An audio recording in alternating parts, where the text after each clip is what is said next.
আজকের হেলদি রেসিপিটা কিন্তু আমার গার্ডেনের ফ্রেশ লেটুস দিয়ে নিয়ে নিয়েছি অ্যাভোকাডো, একটু স্প্রিং অনিয়ন, গাজর কুচি আর টমেটো। আপনার কাছে অন্য ভেজিটেবল থাকলে নিতেই পারেন, কিন্তু অ্যাভোকাডোটা তো অবশ্যই নেবেন। কিন্তু কেন কি আজকের রেসিপির মেইন ইনগ্রিডিয়েন্টই হচ্ছে অ্যাভোকাডো।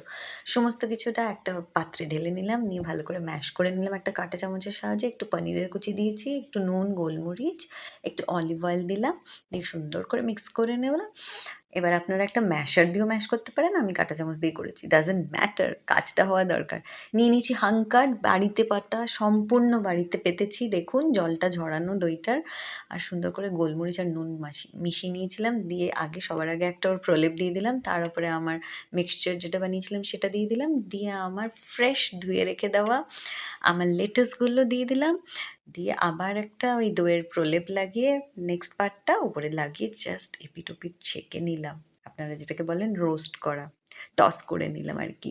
একটু